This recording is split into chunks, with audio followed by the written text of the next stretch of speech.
Welcome. You're listening to the EA View. It's a new EA talk show with a team of women who are all evolutionary astrologers. And we are here today to discuss Aquarius, Uranus, and the 11th house. But we are in the month of Aquarius now with a whole load of planets in Aquarius. We are all feeling it. It is very electric. And so I'd like to introduce this team and have my friend Stacie do that for me. Sure, I'm just like in Aquarius fashion, my lamp is like flickering, and so I had to fix that.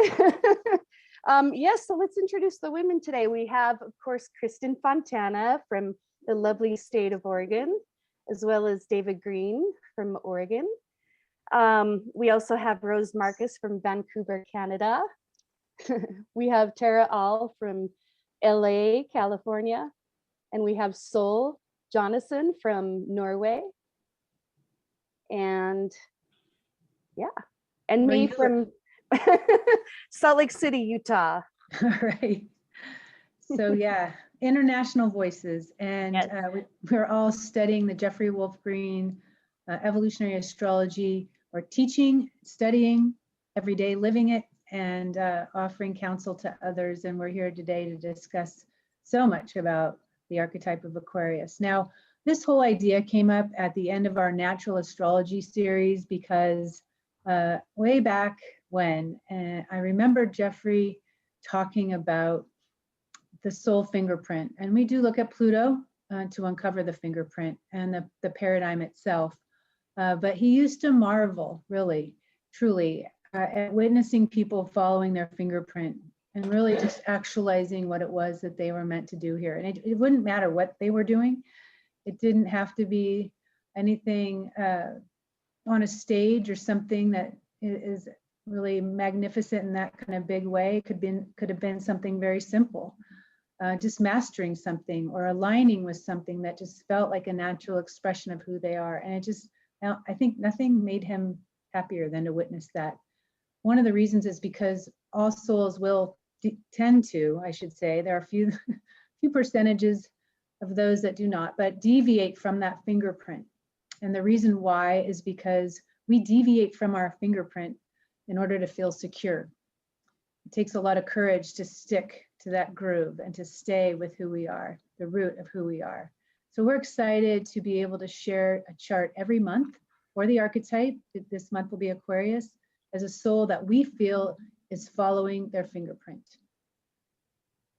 Today's topics, we're going to talk about the power words for this month because so many planets in Aquarius, one thought could be sent out into the atmosphere so fast, like a rocket, actually, that electric energy. If you have a thought, Mercury is retrograde in the sign of Aquarius. We're going to discuss the power of words, and we each have our own special word for today.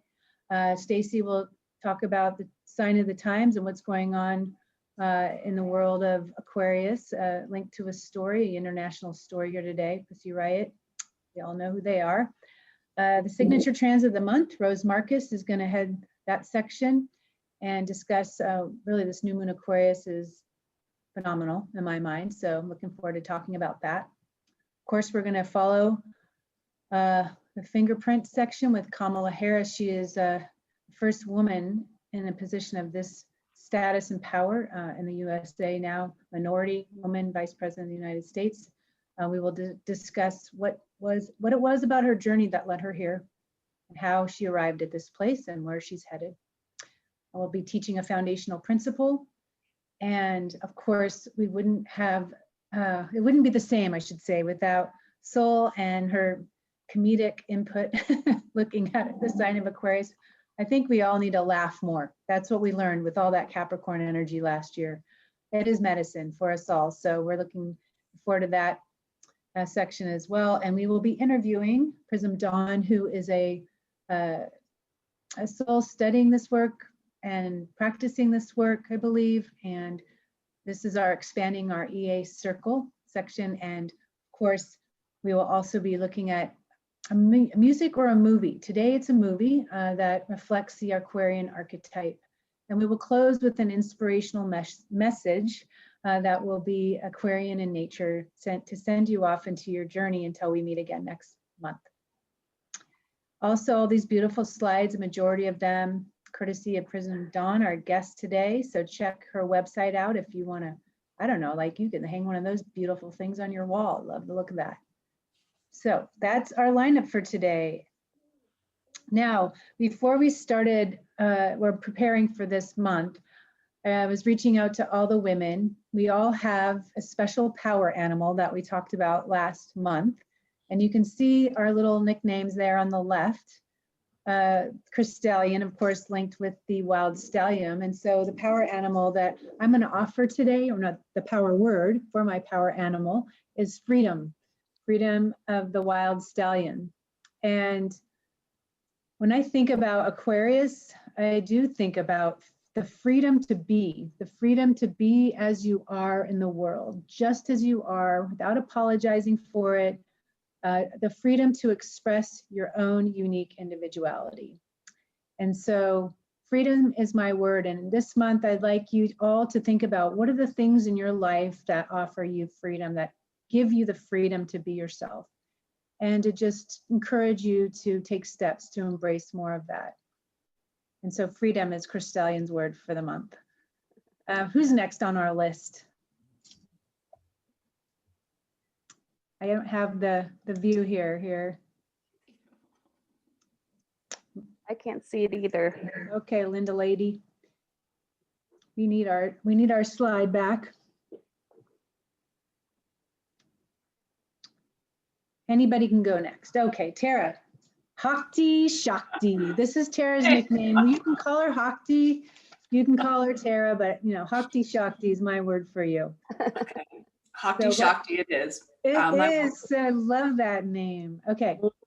My word is focus. And I didn't think about this in advance, but since Aquarius is a fixed sign and it's an intellectual sign, that's actually a good connection. But for me, what I mean by focus is like not getting lost in the, I don't know, like the stuff that doesn't matter. It's being able to hold and hone in on what you know is important. So one of the biggest gifts of Aquarius is when you do believe in it and you know that it's the quote unquote right thing for you, you hold with it and stick with it. You know, you make it happen. And so for me, that's, I guess, there's lots of different words to go with the hawk, but for whatever reason, for this time, it's focus. So that's what I got. That was a perfect word. Yeah, definitely. All right, Bunny D, what do you have for us? My power word for Aquarius is fearless. And I picked that because my power animal is the rabbit.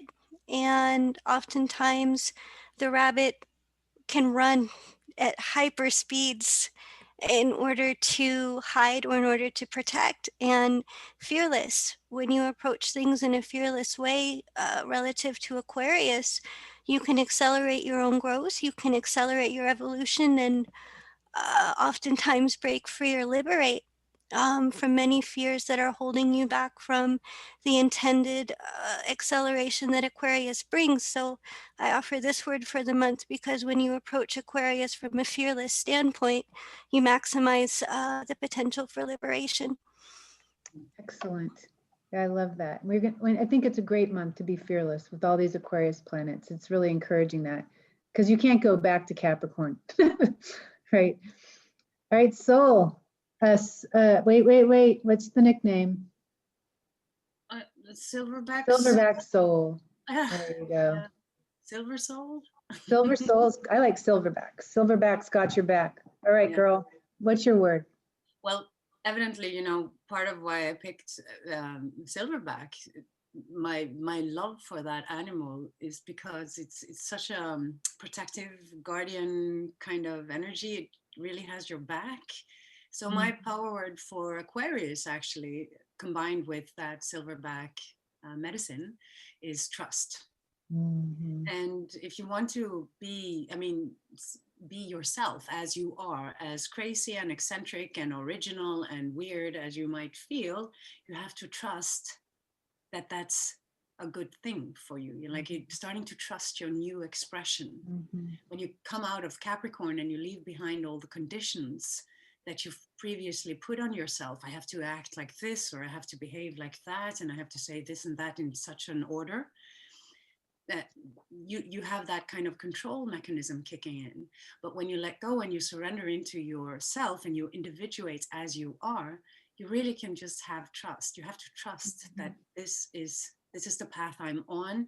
There's no guarantee, you know, I have to put one foot ahead of the other and just keep trusting that I'll be guided by the circumstances to navigate me home. I love that. You know, trusting in yourself has to come first before you can even trust another person. Oh, yes. You got to trust that you're going to be able to trust the right person. But Aquarius is about being a group of one if necessary.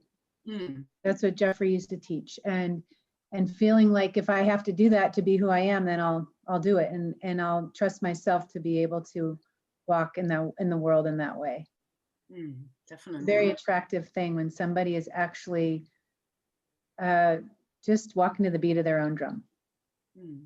Yeah, and being aware of, you know, your own limitations and your own reactions. This comes with the territory of Aquarius. It's being aware of yourself. It's like always going around with a mirror on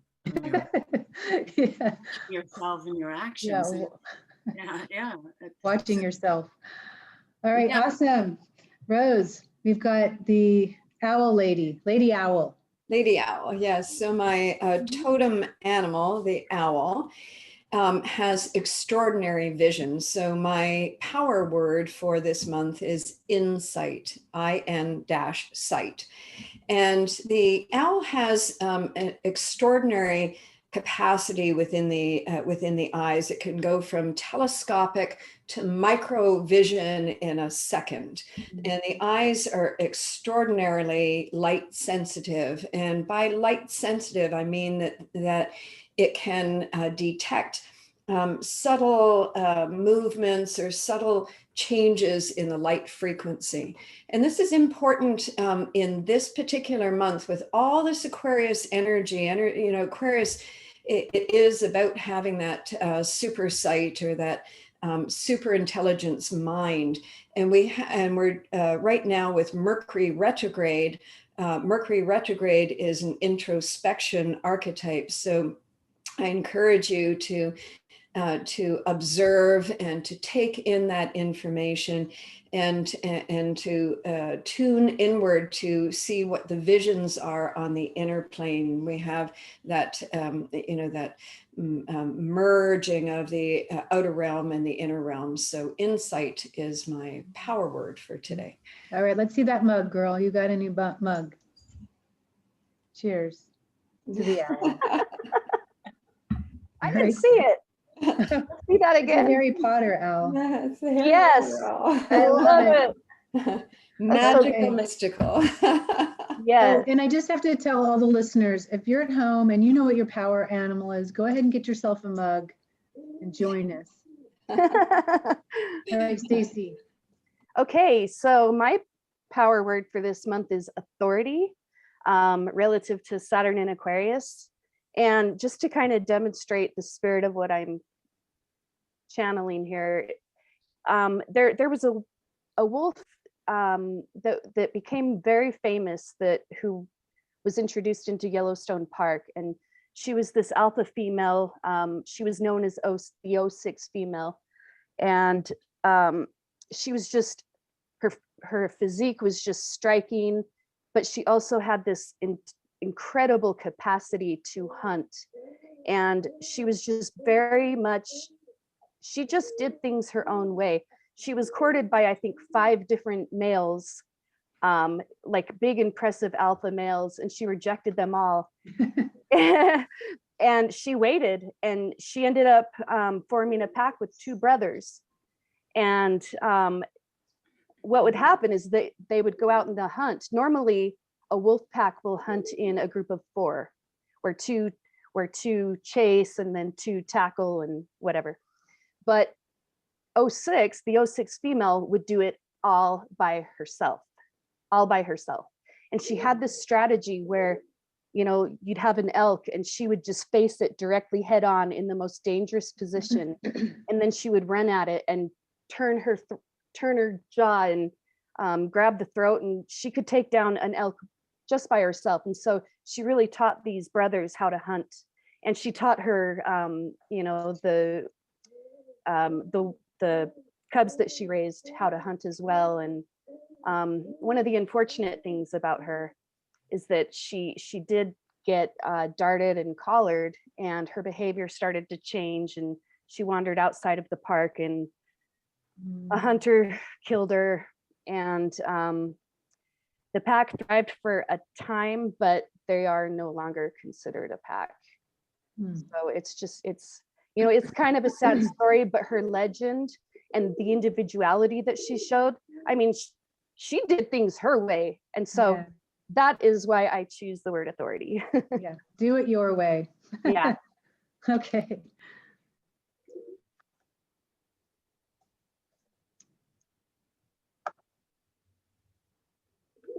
Okay. So I've chosen to talk about the Pussy Riot right now. As we know, there are a lot of intense protests going on in Russia, which has kind of been instigated by the poisoning of the opposition leader, Alexei, what is it, Navalny? I'm forgetting his name. And you know, he almost died from this, and he has been able to really garner a wide following because he has been able to speak to the masses in their language and to help them understand that the regime of Putin is repressive and whatever. He created a YouTube channel where he offers different investigative documentaries, and which really exposes the corruption in Putin's regime. And anyway, so he was poisoned, and it seems pretty clear that it was a Russian toxin that they had developed. And anyway, he recovered, and as soon as he got well, he came right back to Russia, and they arrested him right at the gate. Yeah. And so he's been detained, and so there's been mass riots. Now back to Pussy Riot.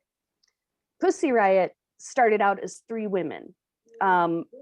They didn't know each other. They all kind of came together in kind of a college-like setting, an activist-like setting.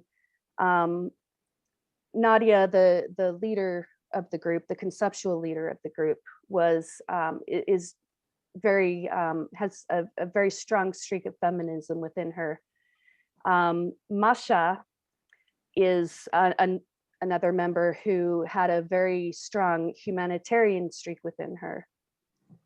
And then we have Katya, who was just this technological wizard, just a complete brain, very skilled in her theology, and they just all started to kind of notice each other, and they grouped together. You know, they had kind of found each other in different sort of protesting groups where they would make a statement, and all 3 of them realized that they had something in common, where they felt that, you know, they could not put up with the current Russian Federation and its policies, because they felt that it was sexist. It forced women to stay kind of contained within a certain really strictly defined roles, and you know, of course, humanitarian rights. And so they started doing these spontaneous. So anyway, they decided they were going to make music. And the reason you see this picture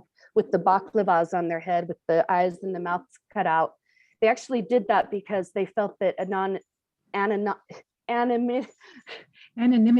Thank you. Thank you. Was important, but they didn't want to go with just the traditional black because they felt it would be too kind of scary. So they chose to do bright colors because they really wanted it to be cheerful, and they wanted it to be liberating.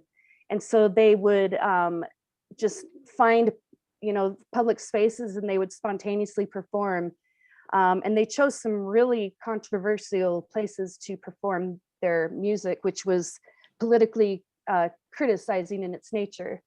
And one day, when Putin was announced as the candidate for the party, you know, for president, they decided, you know, they felt kind of an anger that the church and the state were formed. The separation was no longer there. They were coming together and working together as one. And so they decided to go to the Cathedral of Christ the Savior, which is the largest Russian Orthodox church. And they went onto the altar and they started performing one of their songs. And they were abruptly removed by just ordinary citizens, thrown out. They were all arrested, spent, over, I think, 1.5 years in jail. They were actually sentenced to 2. They got out early. And so it drew international attention, where people all over the world were starting to call for their freedom and come together. There was just massive protests and a show of support. And at the end of their trial, they just really showed courage to say, they all essentially said, I'm not afraid of you. This trial has been a sham. And this is our word. We don't mean malice. We're just provocative. These are ideas and we have a purpose for it. And but coming back to what is it? Navalny. Thank you, Navalny. Thank you. Coming back to that, one thing that's interesting is that Nadia, the leader of the group, her husband had been poisoned by, which they suspect was the Russians, but he had been poisoned and they had moved him to Germany to get care.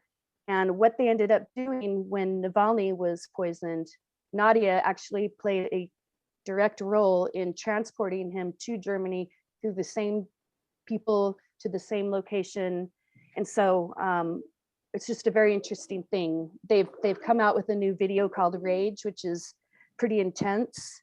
One thing to remember about the Pussy Riot is they are very provocative. They use words metaphorically and they are not shy about ruffling feathers. So Sounds like Aquarius.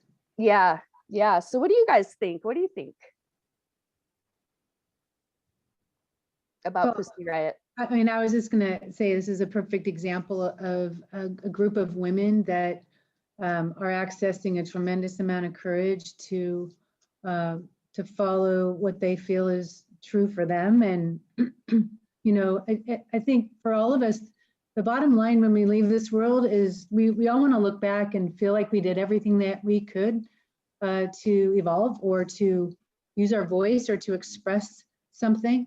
And I feel like they impress me with that kind of courage, because a lot of people would choose not to do that because our courage can have consequences, especially when you're women and you're in a society in a country such as Russia. So I think they're a perfect example of what Aquarius looks like in the world today. I mean, even the name of their group.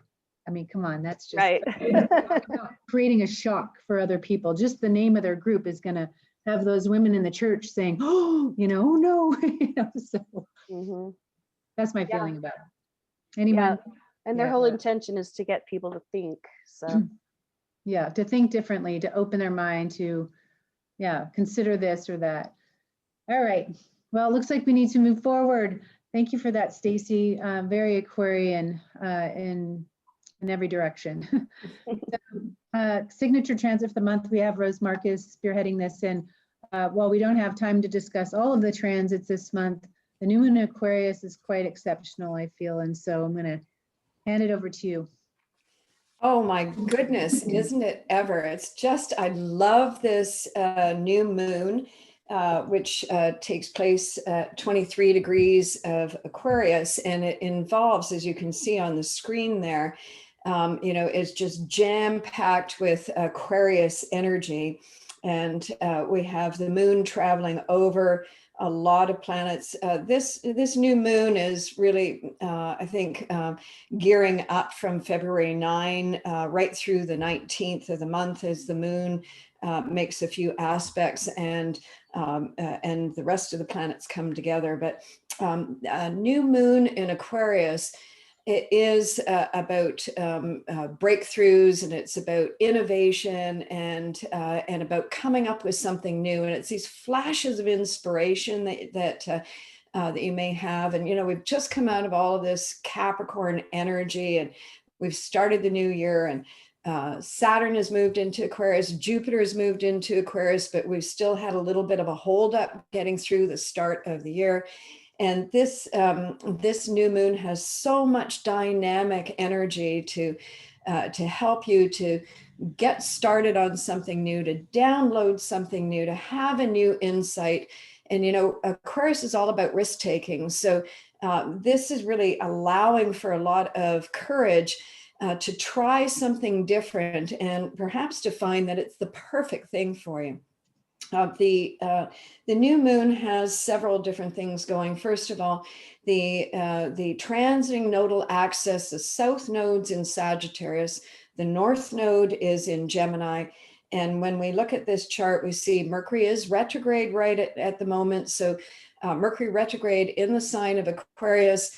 It's revisiting something, picking up where you left off, but able to do it in a new way, you know, able to process it in a new way, to see it differently, and to move it forward. So we have the rulers of the nodes conjoining, and they will do that.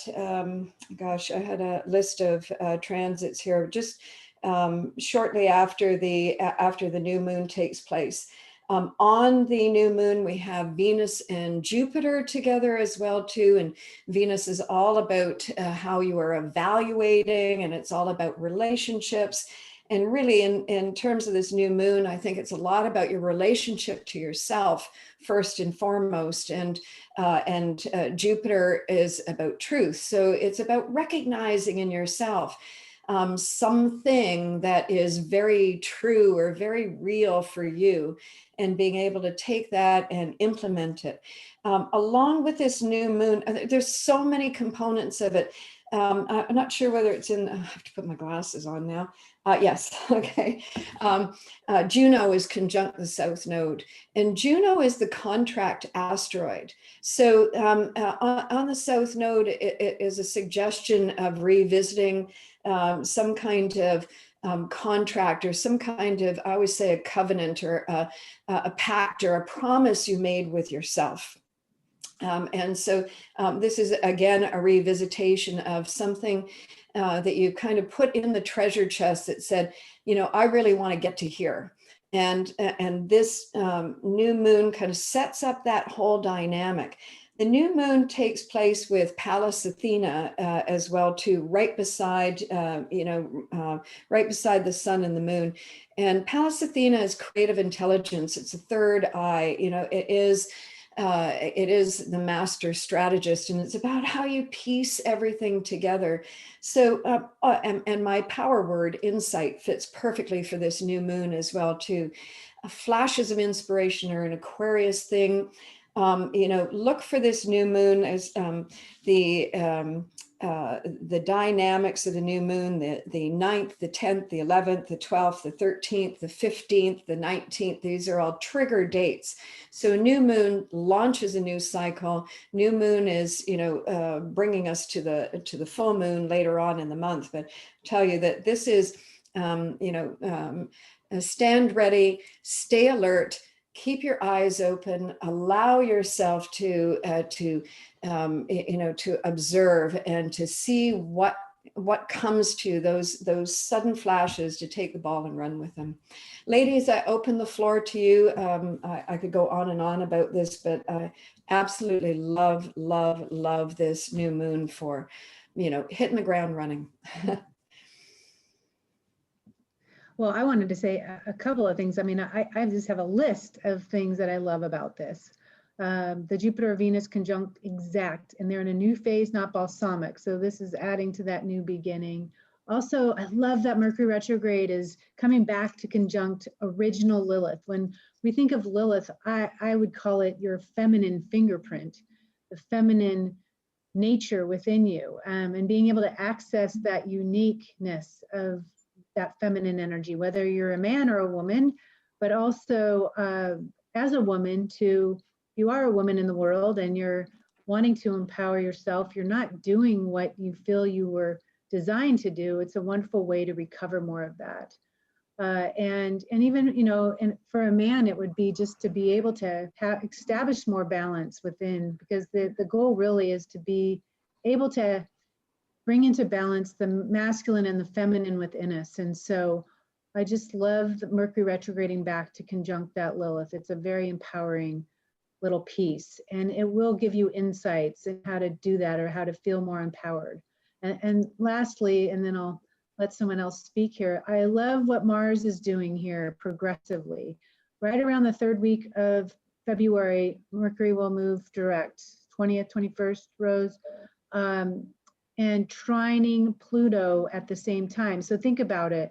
If there are anything, if there's anything new that you're launching around the new moon or the days that follow, that Mars transit, what we've been talking about already today, how much courage it takes to really to go after what it is that you want to be doing or to express yourself in a new way. And that Mars trining transiting Pluto is a wonderful energy to give you the courage that you need to actualize your soul's intentions or to take your life to another level. If you've already been doing it, but we are all evolving, right? How does your role in this world evolve? What does that look like? So it's very much a springboard energy.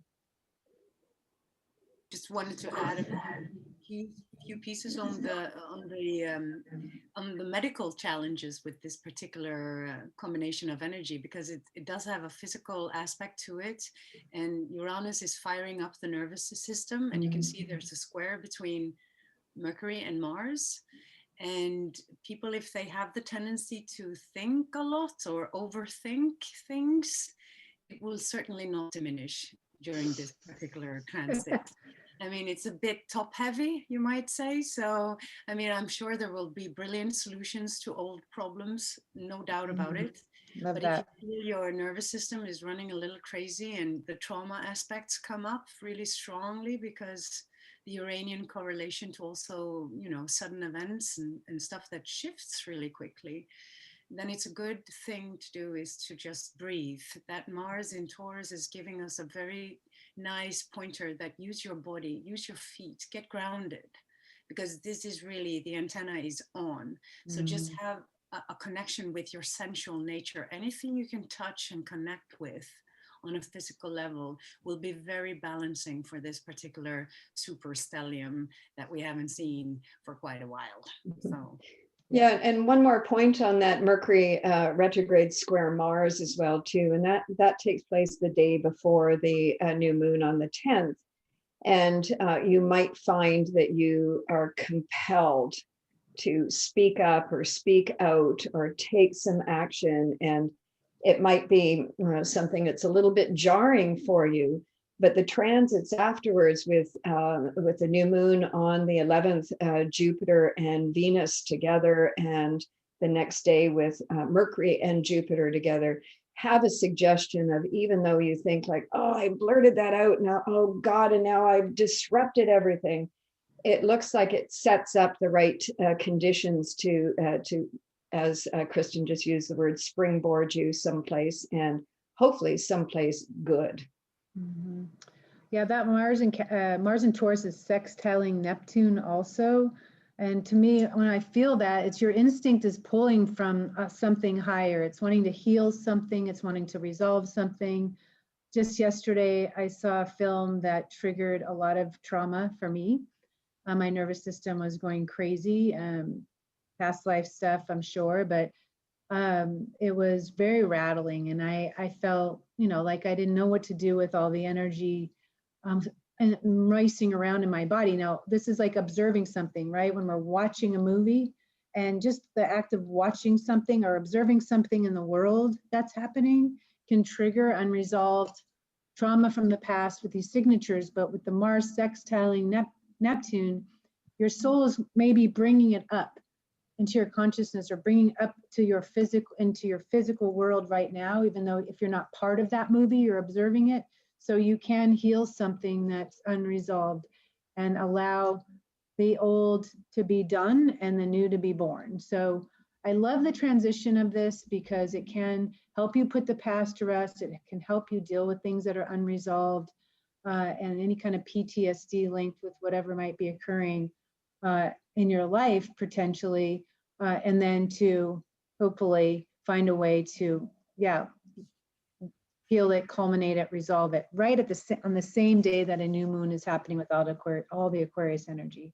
It creates a new frequency in your vibrational field as well. So that was another additional aspect, I feel, of great support on that day. And on that frequency level too, I just have to say for students of astrology out there, the Venus-Jupiter position at 12 degrees Aquarius is picking up the south node of Neptune, which is 12 degrees Aquarius. And the transiting nodes at 17 degrees Sagittarius, the south node, is picking up the south node of Uranus. So a lot of potency, a lot of energy to draw from there. Yeah, I mean, that Mercury in Aquarius is brilliantly trining that north node in Gemini, right? The ruler of the north node, transiting north node in Gemini, is Mercury, and is forming a perfect trine there, sextiling the south node. So, I mean, there are like about 5 or 6 things that I don't know when I've ever seen this in my 20 plus years as an astrologer. I don't know about you guys, but I don't remember ever seeing anything like it. Exceptional and opportune, really good Aquarius words. Definitely. Well, and I would like to add that with all of this Aquarius energy, if one really tunes in to the impulses of the future, the drumbeat that doesn't go away, and has the courage to take action, then, you know, what can happen is an evolutionary leap can occur. But one has, it's as Rose mentioned earlier, it can be risky, but if you really have faith in the impulses that you're receiving and really tuning in and having the courage to make change that may not make sense in the moment,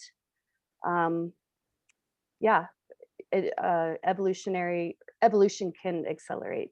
Mm-hmm. Definitely. Anyone else want to? Okay, we're moving along. Thank you for that, Rose. That was excellent, and I'm excited about it. If any of you listening want to share any big new moon stories for February with us, please let us know, and we'll circle back and maybe share a few on our next show. All right, Tara. Oh, Bhakti Shakti, following your fingerprint. We are going to discuss a chart of a soul that we feel is following her fingerprint. Wow.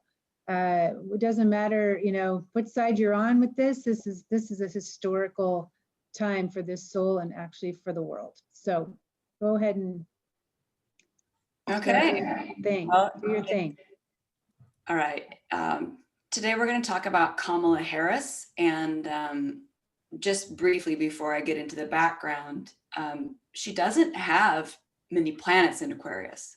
She has Saturn in Aquarius and asteroid Lilith in Aquarius, but she has Uranus, ruler of Aquarius, conjunct Pluto and Venus, and those are square the nodes, making a skip step. So I just want to say before we get into the background, just to give that little bit of framework, that there's so many different ways of looking at an Aquarian fingerprint, and it doesn't always come with a lot of planets in Aquarius. So I think her moon's in the 11th as well. Yeah, her moon is in the 11th, so that adds some more of the flavor too. Yeah. So she is currently the 49th Vice President of the United States, and she's the first female VP we've had, which makes her now the highest ranking elected female official in US history. She's got this whole list of firsts, right? And which is interesting because her motto, which I'll get to in a second, well, actually, let me read it first. Her motto is, "You may be the first to do many things, but make sure you are not the last."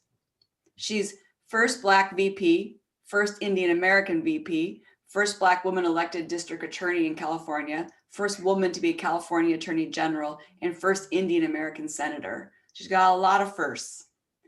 Now, some things that struck me as, the intention here is not to spend a whole ton of time with her background, but there's a lot to be looked at. Like when I started Googling around, and there's all kinds of interesting things. her name, Kamala, is an Indian name and it means lotus.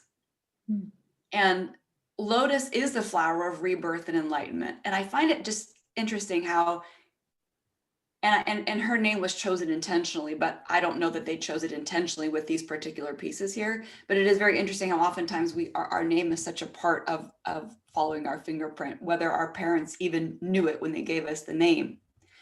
Kamala also is a name for the goddess Lakshmi. And Lakshmi is a goddess of wealth, fortune, and beauty. And in particular, Lakshmi has the power to transform dreams into reality, which for me, there's an Aquarian essence to that, like literally being able to take something in the ethereal, something in the idealistic realm, and then you make it happen. When she was a baby, so her parents met at Berkeley. And when she was a baby, they were super involved in all these civil rights protests. And so they took her in a stroller. So, I mean, when she was tiny, she was already part of the Aquarian scene. Another thing that interested me is that as a child, she went to both a Black Baptist church and to a Hindu temple. Like, so again, a very like eclectic Aquarian, like different angles of things. For her career, and I just have a few little highlights here, but as prosecutor and attorney general in California, one of her main focuses was on sex crimes and in particular teenage prostitution.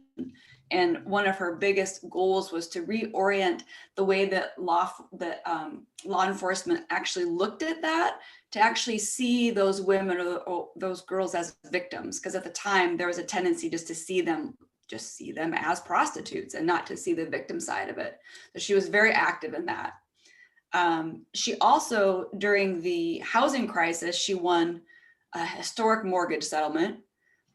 And I love this part. So her fight for marriage equality and LGBTQ has been an ongoing thing. But she was actually the one who married the first gay couple who was married in San Francisco after the ban was lifted. There was a ban in 2008, and that's a whole different legal story. But she was actually the one who married the first couple after that was lifted in 2013. Yeah. I didn't know that. That's cool. Yeah. And so what I like about and just to be very honest and fair, like there's lots of critical things that you can find about her on the different things she's done too, which I think is also very fitting for Aquarius, because when you're stepping out and doing different things, everyone's not going to like it, and they're not always going to go in the perfect direction. Mm-hmm. But to me, not only was she standing up for bigger groups of people, she then came in personally. I mean, like to actually marry the couple, I'm saying it's like this nice balance between the 5th and the 11th house, which she has. She has Sun in the 5th, opposed Moon in the 11th. And you can see the personal piece and the more impersonal piece at the same time. Yeah. So she's just done, a whole bunch of other things too. She also is author of 3 books, and one of them is a children's book, and it's called Superheroes Are Everywhere, which I thought was super cute as well. I love that. Yeah. Yeah. I did not know that either. Yeah. Very. So this, we're going to start, Stacie, you're going to talk about Pluto paradigm. So whatever you've prepared, if you would pop in and go for it, that'd be awesome. Yeah, sure. So in evolutionary astrology, we of course always want to start with the planet Pluto because it does represent the soul and it represents the evolutionary intentions for the lifetime and things that have been worked on in the past. So we have Pluto here in the 4th house. There's a balsamic conjunction to Uranus, a new phase conjunction to Venus. So the 3 are operating in unison. And this is in Virgo, 4th house. And so we can gather from that there has been previous work on improving the self-image, in understanding one's emotional dynamics. There has been a desire for service. There has been an orientation to humility.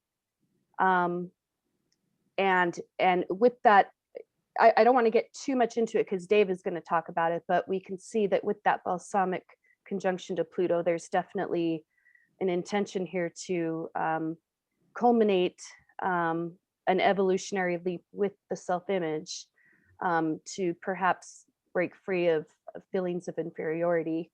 So then, this is the unconscious desire, or the unconscious sense of security in the soul. So next we're going to look at the south node of the moon, which we find in the 7th house in Sagittarius. This shows, relative to Pluto, that the conscious sense of security has been developed through an ego structure where perhaps she, in previous lives, has found security in being someone who can uplift others, someone who has a good attitude, someone who has a good attitude about the service that she's giving. And then we, although we can't, relative to the Virgo aspect of Pluto, and then the Libra aspect of the 7th house, we can assume that maybe there were some who really saw her light and her levity and really appreciated her, but certainly there were others who saw her as inferior. And I think this was a definitely a predominant theme in her self-image, being of an inferior race, perhaps. I see slavery. That's kind of how I interpret it. So this is the ego structure that is helping to develop the evolutionary lessons, to the past way of finding conscious security.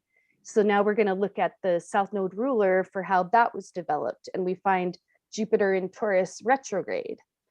Now this is important because when the planet is retrograde, it's going to create kind of a lifetime dissatisfaction, a lifetime questioning of the function of how it's supposed to be performed. And so what I see with this 12th house Taurus combination, in addition to the retrograde, that's like a triple play on introversion.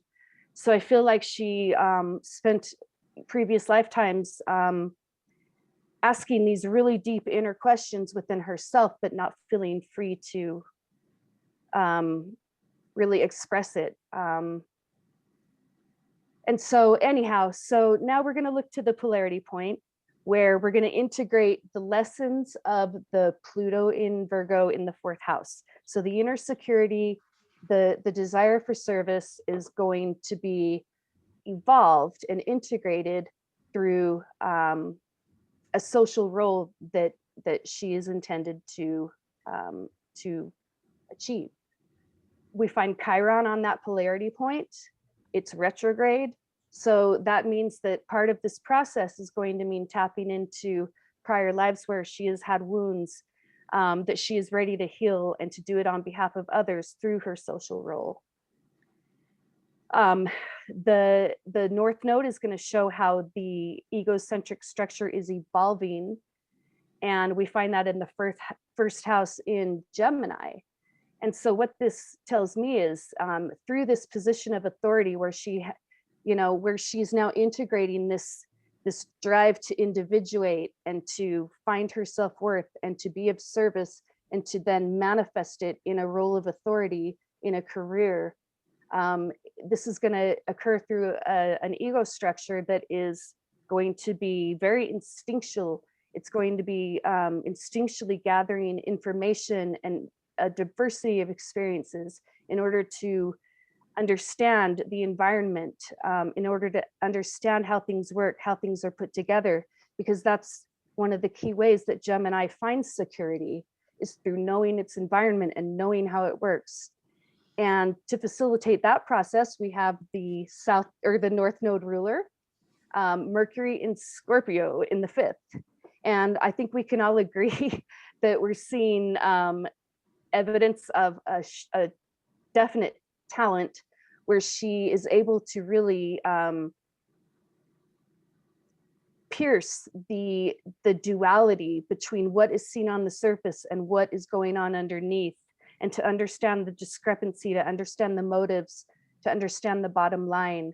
She's a very skilled and keen observer, and so this, of course, is going to help her in her quest for information and in her new role in the public eye. So I'm going to leave it there. Okay, I want to hop in just real quick. A little chat went on, Stacie. I know that you didn't mean to say inferior race. You meant to say oppressed race. Oh, so yes. yeah. Anyway, No, we just need to be very clear. There's a little chat going on. Thank you for the PR. No, I didn't mean it that way at all. I meant that in previous culture, you know, people of color have been regarded by the masses as an inferior race. It's not true. It's not true. And we're getting to the bottom of it now. And this is something people who have been through it, it's embedded in their souls. And this is what we can see here with Kamala. And the first cause of her life is to really address that wounding and to show I am equal. See, we have the South Node in Sagittarius. And so, no, I certainly did not mean it that way. I don't believe in those terms. So thank you. Yeah, no, I know. So, but we just want to make sure that it's loud and clear for everyone listening. Thank you. Deva, can you talk about planets conjunct Pluto? And then in particular, since Kamala has Uranus and Venus, maybe a little like spotlight on those two would be super. Yeah, as Stacie was sharing, whenever you see planets conjunct Pluto, it symbolizes that those planets are going to act in unison with Pluto. So essentially, they're firing together or in tandem within consciousness, that they're triggering or they're operating as a unit. And it also symbolizes that any planet that's conjunct Pluto is under the intensified evolutionary pressure of Pluto, that the intention is to confront and to transmute current limitations relative to the specific planet that's conjunct Pluto. So whenever you see a planet that's conjunct, that makes this conjunction, the soul is going to feel an emphasized pressure to, in a sense, get on with it. That there's growth that needs to happen with those planets, and that Pluto signifies the intensification or the magnification of purging limitations and so on. And within that there will be two types of conjunctions, and I'll only take up a little bit of time with this, but it's super important when you're looking at conjunctions, or when you're looking at a planet conjunct Pluto, to also look at the phase that it's in, because we can have a new phase conjunction. And when you have a new phase conjunction, it's going to be instinctual. It's going to signify that a brand new evolutionary cycle is just beginning, without forethought, need for freedom to initiate whatever experiences are necessary to discover what this new cycle is about. Very Aries in nature. And when we also have a culminating or a closing conjunction. And when you have a closing conjunction, that indicates that an entire evolutionary cycle is coming to closure, to completion or to resolution. So the soul is going to experience those two types of conjunctions to Pluto in a very different kind of way. When it's new phase, it's going to feel like the soul is just through trial and error. It's going to be very instinctual, without forethought. Again, needing freedom to discover what the new cycle is about. When it's in a closing phase, everything is coming to culmination and completion. So it can feel very much like everything that's brought the soul to that juncture is now coming to a fruition or to a completion point, and it can feel very Pisces, very Neptune. And so the trick there is because so often with the closing phase, it's that you can feel what's coming ahead. And so you just want to race ahead, and you're biting at the bit. So the key with the culmination phase is to bring it to completion in its own natural timing, so to speak, or to take the time to bring to resolution all the pieces that need to be brought to closure, so that that new cycle can come, or so that that would lead or set the seeds for the new phase. So when we're looking at Pluto in these conjunctions, it's going to magnify those archetypes, where it's going to magnify those conjunctions and the planets that are conjunct Pluto. And specifically looking at Venus then in Kamala's chart, Venus in a new phase to Pluto in Virgo in the fourth, through instinct, through initiation, striking out on her own, a new way to serve people who have either been underdogs. I mean, the example of having set up a system to where prostitution is seen in a new way, so that these people are seen as more needing help versus being persecuted, or versus being not receiving the help that they need. You can see that with the Venus new phase, helping people, helping the undertrodden in a new way than she had before. And that's a reflection of the inner healing she had done with her inner relationship with herself, purging those feelings of inferiority, or purging those feelings of lack and doubt and initiation. In my point of view, she's also very courageous in the new phase to bring about a new way of service. And looking at Uranus in a closing phase or in a balsamic phase, that could bring about a culmination of an entire cycle of either drawing persecution or trauma, or being seen as too different, or her ideas even too much of a departure from the norm. As you said, as you were sharing, that it's not always going to be good when you have the courage to liberate, to decondition, to blossom into your individuality. There's going to be, though, you're going to be drawing also negative voices or criticism or so on, and it's like a culmination of that. And being able to actualize, or being able to tune into a larger sense as or a larger purpose for individuation, or to set the seeds for change. I love her quote that you may be the first to do something, but make sure that you're not the last. It's like setting seeds for the future, setting seeds a larger vision in a culminating phase for how to create long-lasting change.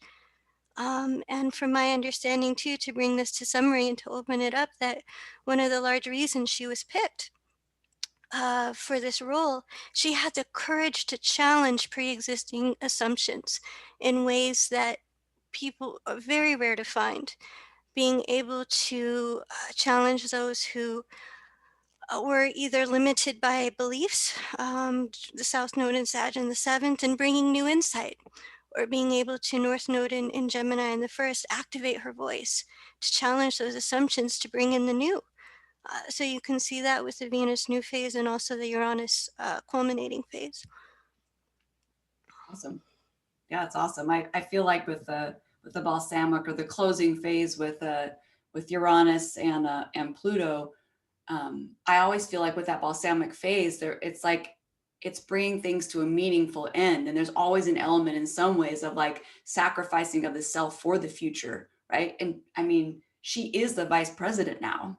You know, I mean, that's a huge statement of self-actualizing that, but not just for herself. So it's a good example of how with that balsamic phase means Uranus is not new to her. Like literally, it's like woven into her soul at this point. And so we see that so bright and clear, like I was saying before, even without a lot of planets in Aquarius. Like that just, it's huge. Thanks, Deva. That was awesome. Rose, multiple skip steps. We have 3 of them. Are you ready to take us on the journey? Yeah, absolutely. And a lot of what has been said already really fits into those skip steps. And the one thing about, the Uranus-Pluto balsamic, it's completing, but it's also seeding for the future, right? So there's a lot of seeding there. So we have that really incredible triple statement there with Uranus, balsamic, Pluto, and Venus, new phase to Pluto. And the 4th house corresponds to early childhood, right? And so the early childhood is very shaping to the ego self. And so that's very, very relative. And seeing the nodal axis, the South Node sitting there on the descendant, and the North Node on the ascendant. Remember that the nodes travel backwards and they're sitting right on the horizon line. So they're really culminating here in the positions that they are. Whenever you have the nodes right on the ascendant descendant, you show up in the life like, you know, smack. There's the work to be done and you're going to go straight for it. It's like right in your face, right? And the seventh house deals with the social context. It's the social realm out there. And when we're looking at Saturn and South Node in Sagittarius, it's about the cultural norms and beliefs that are, the social context of the time. And the first house has to do with self, right? And whenever you have a skip step, you have a dilemma or a contradiction between, the self experience and the outer realm experience. You have both of those. And when you have the nodal axis in the signs of Gemini and Sagittarius, you stand in two worlds, right? So you have this duality that is happening. Now, a lot has been said already, and I won't repeat it in terms of the firsts and so on, but the signature of those three planets in the fourth house are Virgo. And the North Node is in the sign of Gemini, her rising sign is Gemini, and Mercury is conjunct her Sun.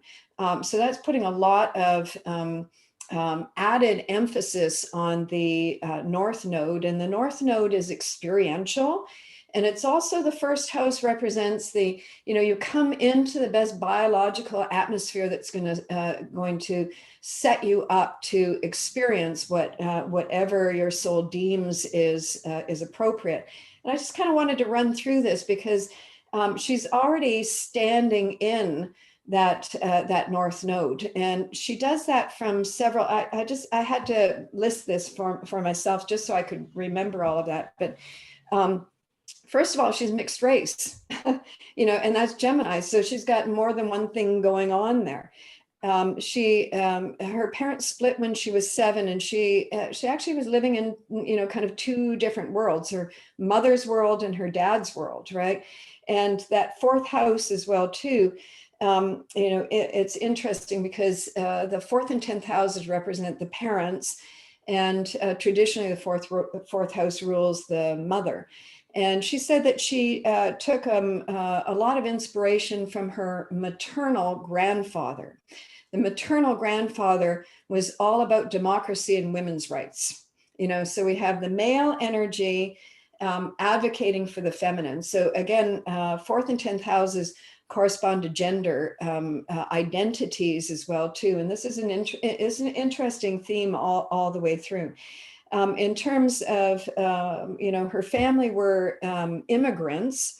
And, Stacie was talking about that a few moments ago. I'm of an immigrant background as well too. And when an immigrant comes to a new country, they tend to feel lesser. I mean, why do you come to a new country? For betterment, right? So that's kind of the inferiority signature of the fourth house, right? Or sorry, of the Virgo archetype. Yet the year that she was born, her mother earned her PhD. And in actuality, both her parents earned their PhDs, right?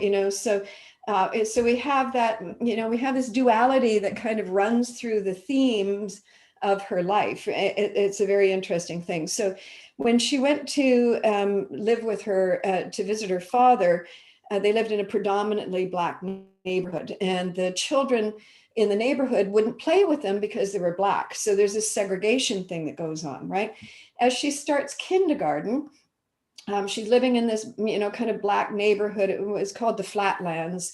But it was at the time when there was desegregation happening, and she was bused to the public school out of her neighborhood being a Gemini thing, going a distance away here, where she went to school in was a prosperous neighborhood, where previously it had been 95% white, and now desegregation comes in, and now it's 40% mixed race. So this theme about the blendedness keeps, kind of following her through. Tara, you talked about that a moment ago. She's exposed to African American church and Hinduism. So she's got more than one, religious or spiritual doctrine.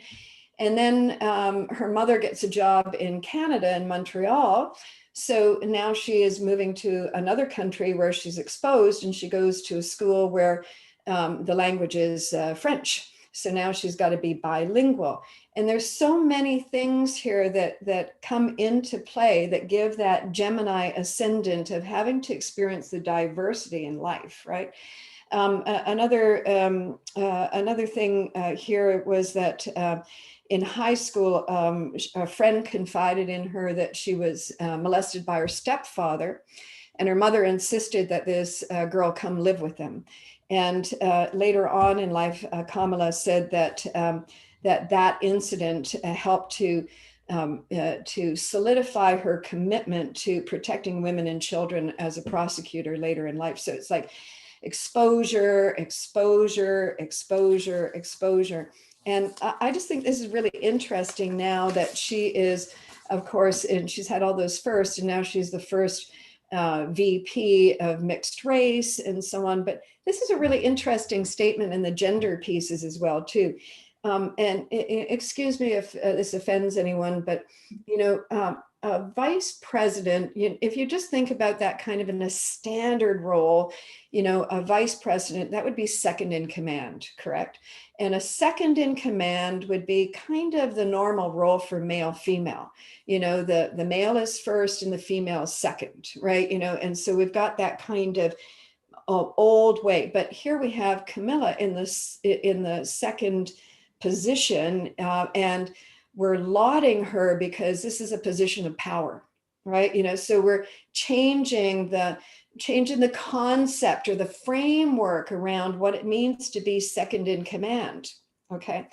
Additionally, we have the the second husband, or the role is Camilla has now perhaps a more, in the eyes of the public, a more prominent role than her husband, who is very lauded in his own career. But do you see the kind of the interplay of the gender assignments, where the male's role is elevated and the feminine is the backup of the, and now we have this kind of mixing and blending where her husband is getting lauded for being the first what's the term, a second husband, or whatever it is. Do you understand how that blending is taking place here?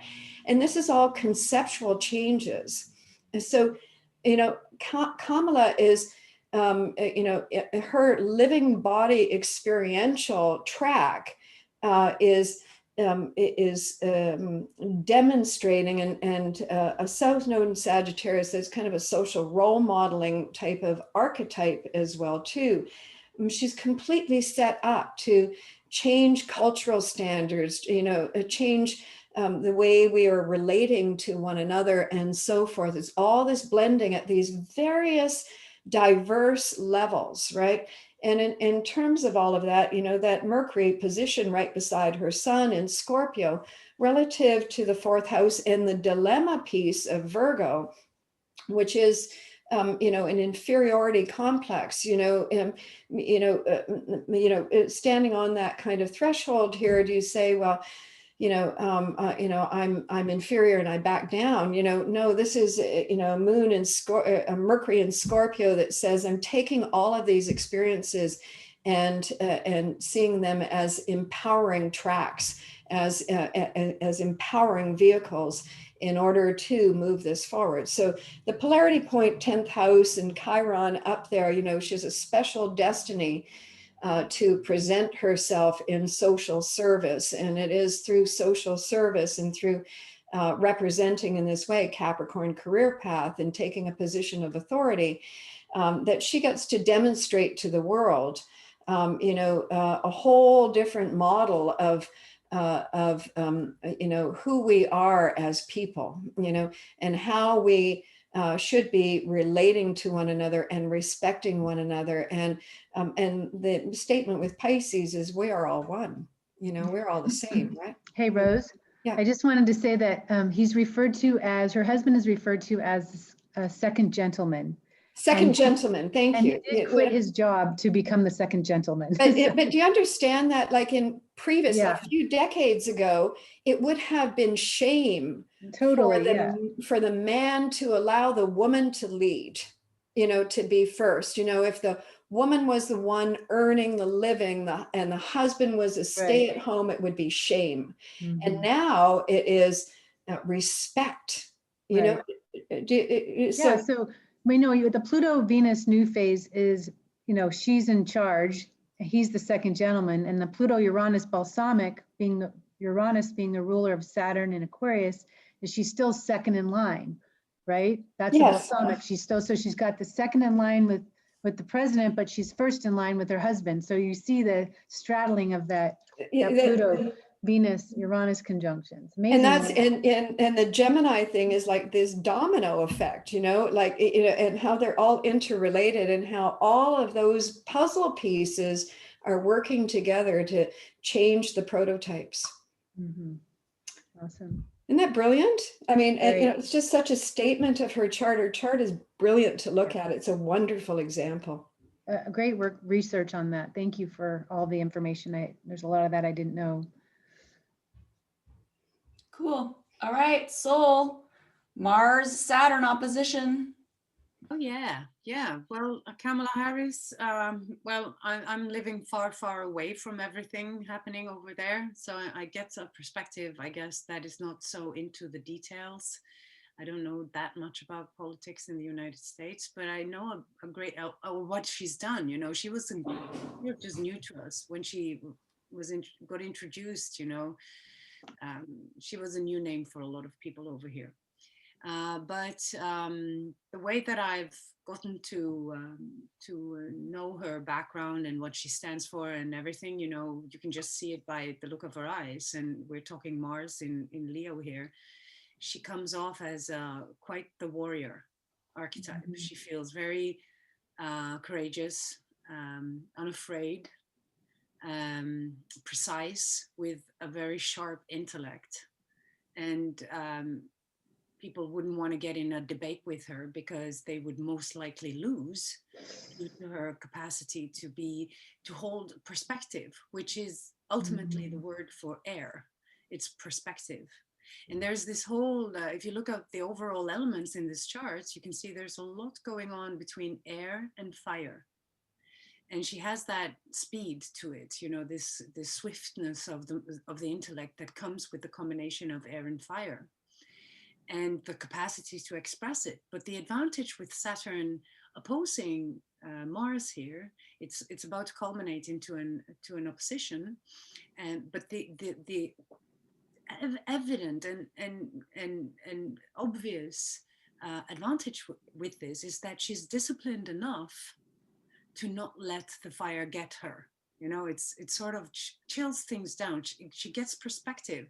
So they say in a battle, the first one to get angry is the one who lost. So this is, you know, any verbal battle is sort of like, it's just like any other battle. You know, if you get angry, you tend to make mistakes. Now with that Saturn, and it's retrograde, so she doesn't really show any fear of other authority. I think she really feels very comfortable with her own authority and how she can discipline her Mars into obeying the general, which is the Saturn. Saturn is very much the general archetype, whereas Mars is the soldier. So she's really having some solid grip on her own instinctual nature, which is very helpful because you can see the same theme is reflected in her opposition between the sun and the moon. Aries is ruled by Mars. So you could easily get a very reactive person with this chart. We've all seen the evident backdrop of having Mars in Leo. It can be quite the tantrum kind of Mars. You know, it's very powerful. It's very willful. And she's definitely, I would say, very stubborn.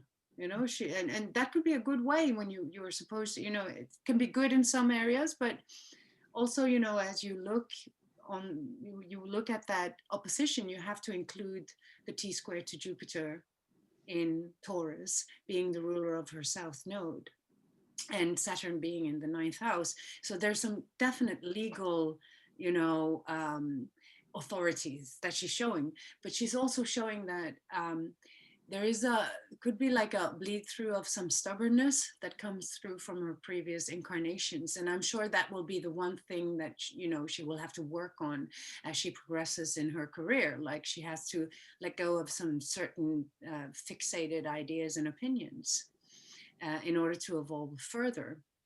But the most interesting thing about the Saturn in Aquarius in particular, if we're just isolating that particular bit, is that now Saturn is in Aquarius, and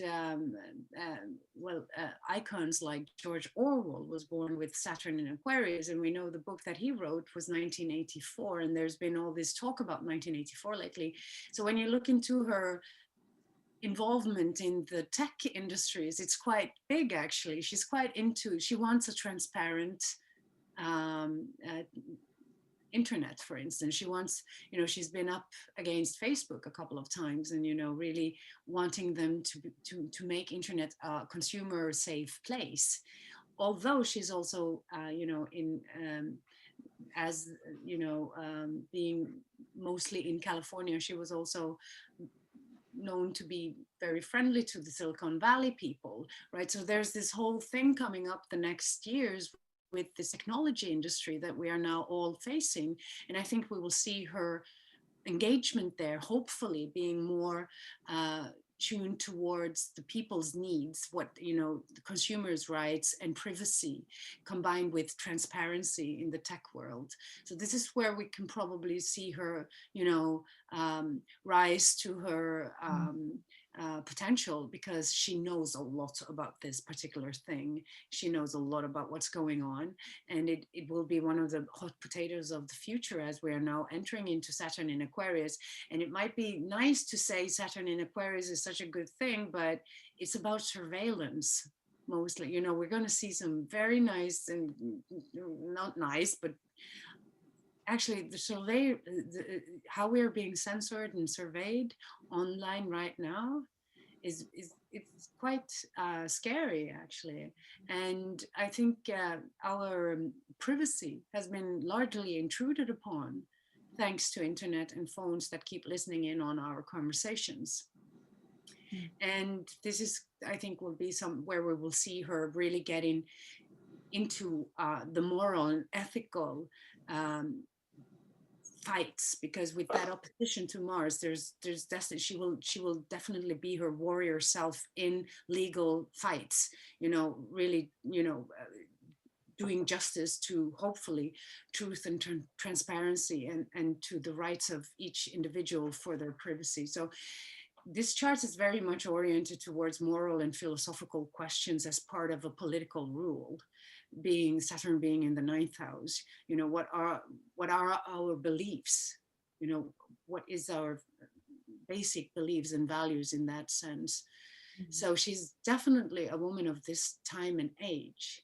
She's coming into power as nearing her second Saturn return, and she's entering into a highly technological society that really has some difficult questions morally and ethically to answer in the times that come. And she will be right there. Yeah. She is one power lady. That fixed T-square, and you add in Neptune as well. I mean, she won't surrender so easily. So amazing. Well, as you were talking about the transparency, the one thing on the list of her background that we didn't talk about was she's the one who initiated Open Justice, which is the open web platform for, you know, crime data that could be accessed publicly. So that's definitely been, you know, what she's been wanting to do, not keep things hidden. How North Node Gemini is that? You know, it's like get the information out. And also the the controversial legal issue that happened with, there was a murder of a police officer, and she denied, she wouldn't vote for the death penalty of the woman. And that shows that, you know, she's quite fierce and unafraid, as been previously pointed out, but it really goes back to some of these really deep moral and philosophical debates that we need to have in any society if we want to thrive and explore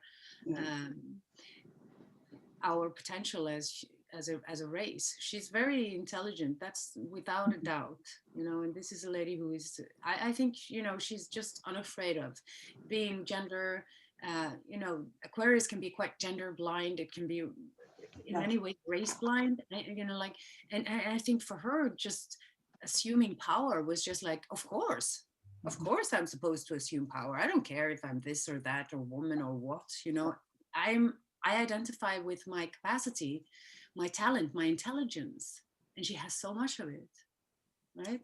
So yeah, I'm sorry.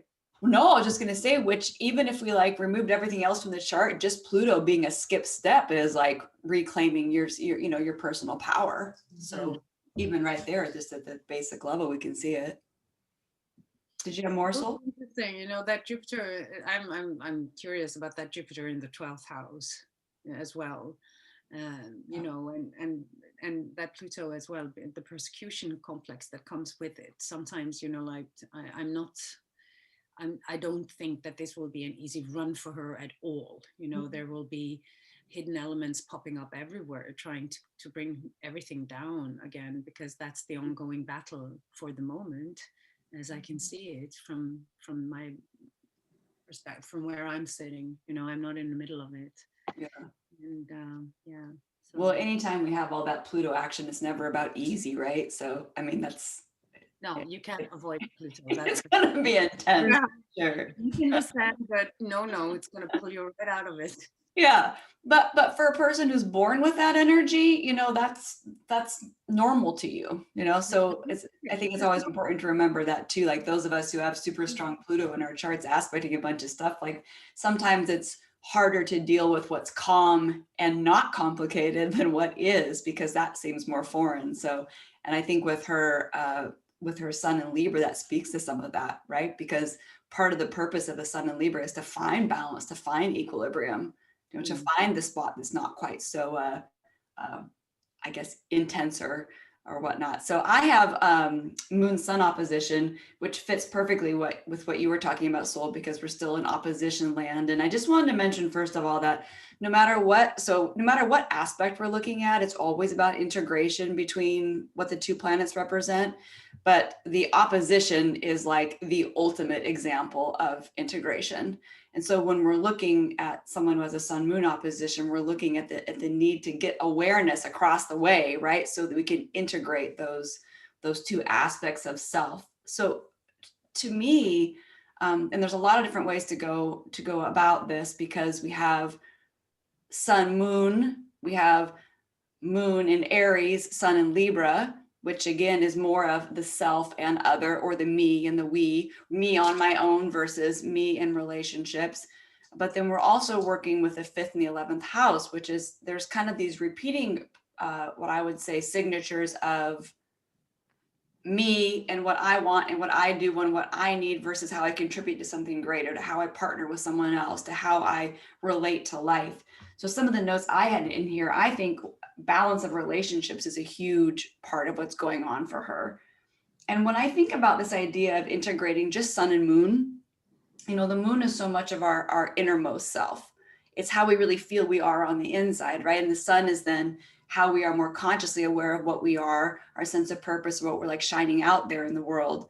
In an opposition, we're looking for an equal balance or integration between the two. You know, so I can my inner self comes out in the world in a bright way, and then how I show up out in the world aligns with how I am on the inside. So there's this huge, and because we have the Aries Libra part, again, this balance between self and others is huge. In my mind, like heart, I mean, moon in Aries is always like a heart of a warrior to me. And then it's interesting because then you have a sun in Libra, and that's all about going for fairness and harmony and peace and justice, you know, these pieces. So again, those two are working together, how the individual can serve a community, how the individual can be supported by community, right? The kind of the back and forth, the individual versus the group, the individual versus the partnership, the individual versus, and so you can see too, how her ability to debate or to be a good prosecutor falls in here, right? The opposition is absolutely kicking things across the table, you know, and pushing them back and forth. So, and then with the 5th and the 11th, again, this idea of taking personal creative talents and being able to share them in a bigger way here for the community. I want to point something out here though. She's not full phase. Solely lunar is not full phase. She's gibbous. And this is important to look at because we look at this chart right away and of course it looks like a full moon. It's not. It's about 9 minutes before the full moon. And I'm a big believer in where things are is where they are, which means she is a gibbous moon or gibbous solely lunar, because of course the moon's not doing something by itself. It's always in its relationship with the sun.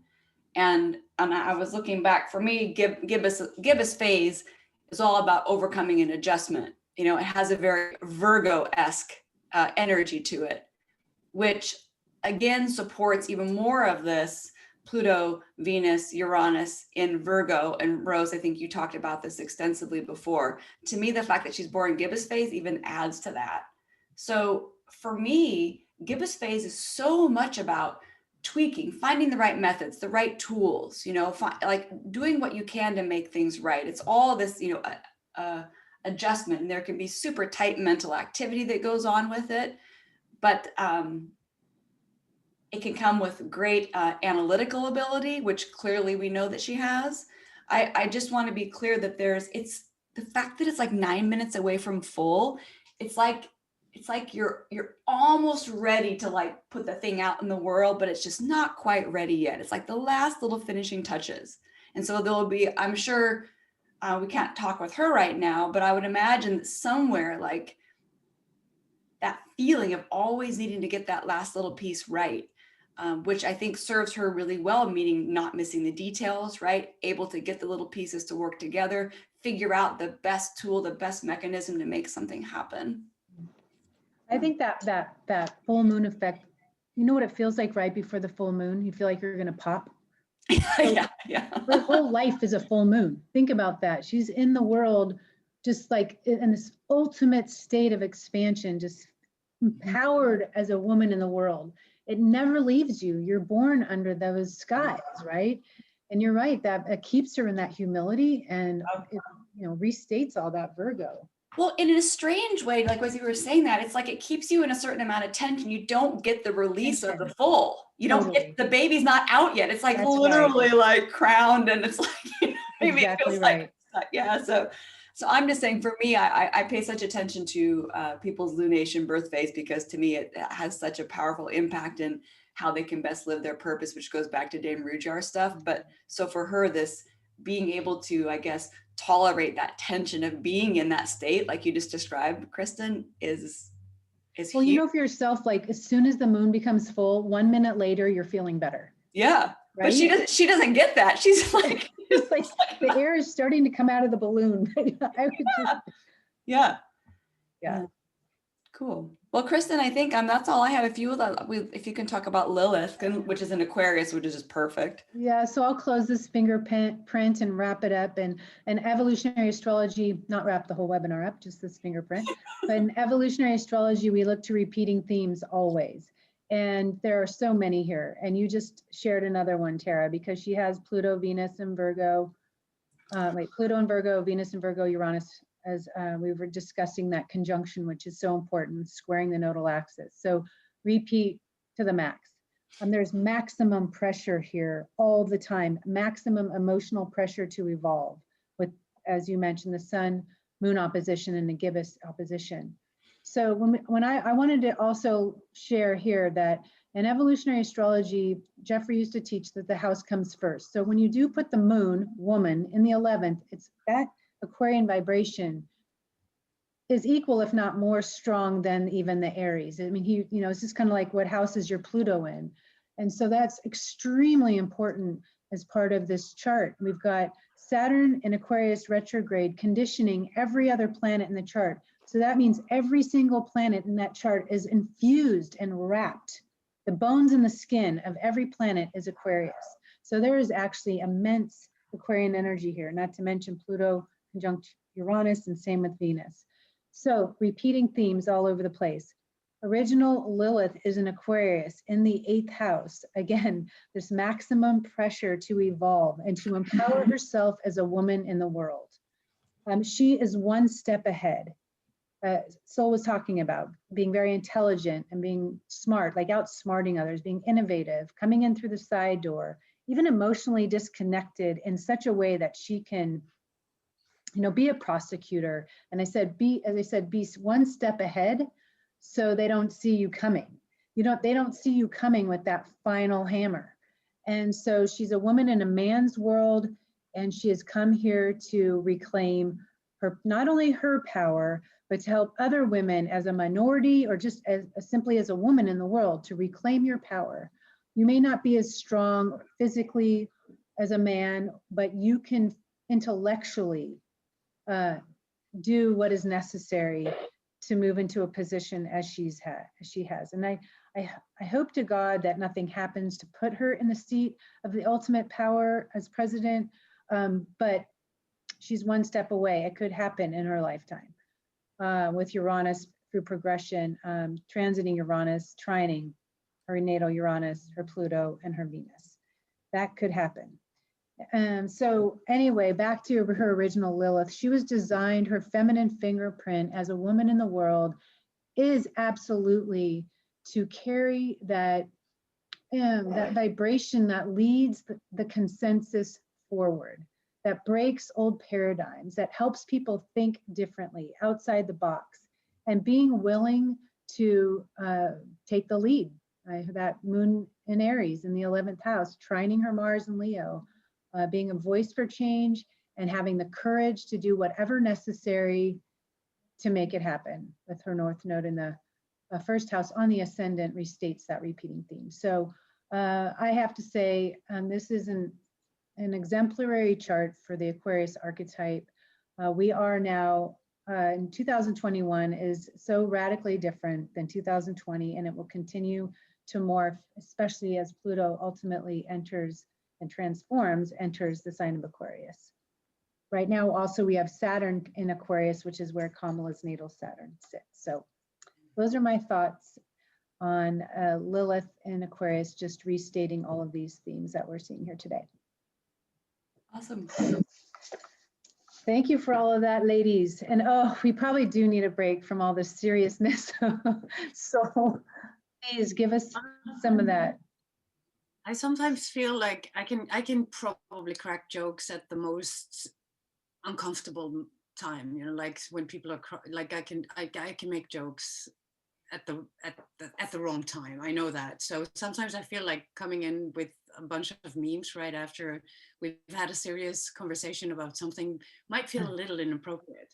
But I think as well, that for me, this world of memes is just a very nice and fun way to also learn about astrology. They're becoming more and more intelligent as we're watching the meme world evolve, especially the astro meme world.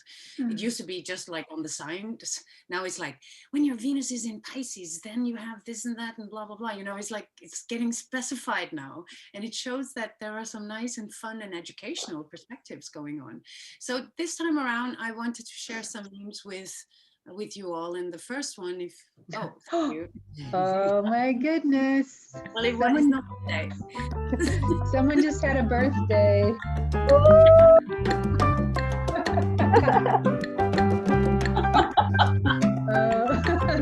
See, caught you by surprise.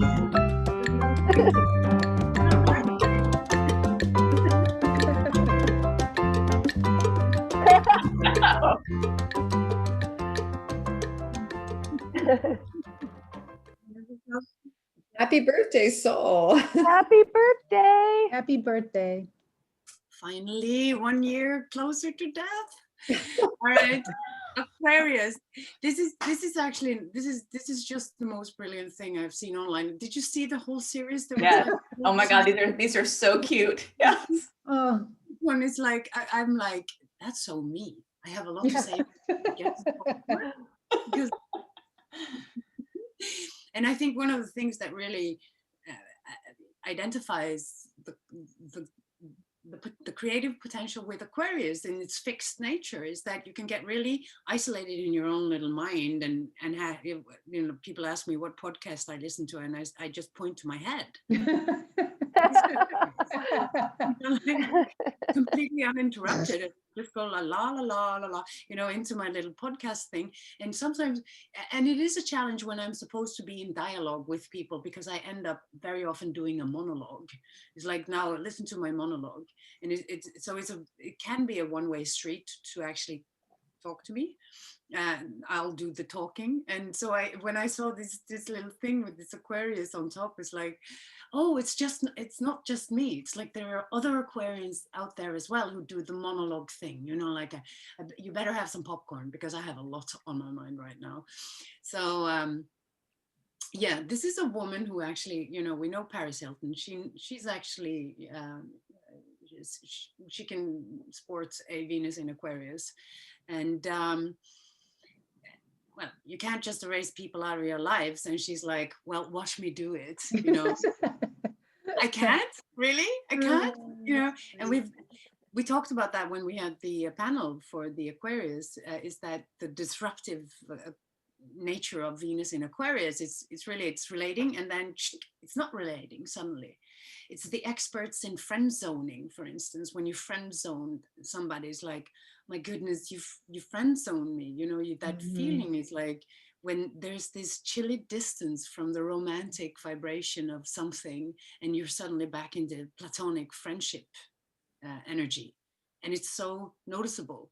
And it's so Venus in Aquarius, because Venus in Aquarius evolves really quickly and needs constant stimulation. And if it's not healthy, it's just like running from one thing to the other and never getting enough, and higher, more interesting people. You're boring, I'm bored, you know. But if it's done with grace and refinement, it can be, you know, you can have two people who can give each other space, so that there can be some evolution in the relationship that is not just about the relationship, but about two individuals living together in a third energy. So yeah, but sometimes, oh yeah, and then your dog, when the dog is Aquarius, we all know that, you know, Aquarius, it will be very, very difficult to train, you know. Like, that's my favorite. That's great. That is so good. Oh gosh. Like, I'm just going to sit here because I'm not supposed to. So then, yeah, absolutely. And we all know the rebel of Aquarius. It's hard. That is so great. Rebel immediately. You know, like, and this is again a rebel. When Saturn is in your Aquarian stellium and you basically had it, you know, and there's the sign that you're not supposed to do the phones, the drinking, the food, nor the cigarettes. He's just doing it. Community college. Yeah. You can't do nothing here. Well, okay, bring it. Like, so I'm going to do it. That's so awesome. So it's very provoking for somebody who has that kind of Aquarian quality, to be told that you cannot do things, that it doesn't make sense that we can't do it, right? Yeah, it makes you want to do it more. Of course, if you want to be rebels, just put on a lot of unnecessary rules upon them that they have to follow. And we're going to see this now with Saturn square Uranus a lot. I wanted to say something, Sol, back on that one where Paris Hilton is trying to paint over the past right here. It reminded me of a JWG quote. He would say, because you can't erase your past, right? It's not possible. So it's not about, you know, hitting the delete button on your past. The Aquarian statement is, it's not about removing the past, it's about changing your orientation to it. Yes, absolutely. So you just get the paint out and there you go. That's your orientation change. And when the trees are Aquarius, they would also probably show the same rebelliousness. And you know, it's so funny because if you look at the nature of Uranus, the ruler of Aquarius, you'll see it's not spinning on its axis and like a little like the other planets. It's rolling. Yeah. It's rolling the north and the south. It's just like I'm doing everything the other way. It's like I don't want to be in part of anybody. Totally. Consensus is like, oh no, it's like I can feel it in myself as well. When anything gets like consensus, I'm like, I'm out of there. Sorry. Yeah. Double fail spawn. You know, I'm sure Aquarians invented the face palm. It's like this, like eye rolling. Is like, you guys don't get it, right? and it's nice to have somebody to face palm actually, because sometimes a face palmer can be very, very lonely. It's lonely business being that critical to the world and being together on it, you know, like not being alone all the time is very nice. And sometimes that Aquarian vibe, they get connected through mutual, you know, critics, you know, like, yeah, I'm critical of that too, you know, like I'm critical of that too, you know, so they sit there and they're critical together. And it can be very, you know, like have little patience with stupidity. That's one of the things that I really, when I find myself in situations where I've been stupid enough to lose my keys or something like that, I feel extremely embarrassed. I'm just looking for somebody to facepalm me. Come on, face palmers, you know, like I'll be face palm, you know, and that's me. That's something I'm continuously working on, zoning out in the middle of a sentence. And it's terrible, actually. I after we've done a little work, the panel we had with, you know, on Aquarius previously, it made me think so much about that. I'm like, I gotta get my grip together. I gotta keep, you know, like come back to earth, so because you're doing this a lot, and it's not always polite. And sometimes I see people really get offended. I'm like, what? I'm sorry, I got a call. You know, I'm like, sometimes it feels like that. You get a call, I just really start to think about something else. It's very unpolite. So I'm getting better. Okay. Grounded, but it's don't be insulted if an Aquarian suddenly zones out in the middle of the sentence. It has nothing to do with you personally. They're just getting another call. There's another line, you know, that's starting to crackle up in their brains. So most likely. Awesome. Yeah. Were there more? I thought that's it. Thank you, Soul. We knew that. I think I just lost 5 years of or gained 5 more years of my life, I should say. Well, you guys should laugh more, you know? And I that's know. why, like, it's that's why you're here. That's why we picked you. not the only reason, but. Oh, it's my beauty too, I guess. Of course. That star quality, Soul. Silverback. Okay, little wolf. All right. So I'm really excited to introduce our next guest, Prism Dawn, in our segment of Expanding the EA Circle. Prism, are you here? Yeah, I'm here. Am I coming through? Yes, you are. Hello. Hi there. I have to say, go ahead, what? I said I'm excited to be here. Thank you so much. Oh, you're so welcome. I was just going to say that your smile is so infectious. I feel so much energy radiating out of it. And I really appreciate your energy that you bring. Oh, I appreciate that. Now I'm feeling a little shy to smile. No.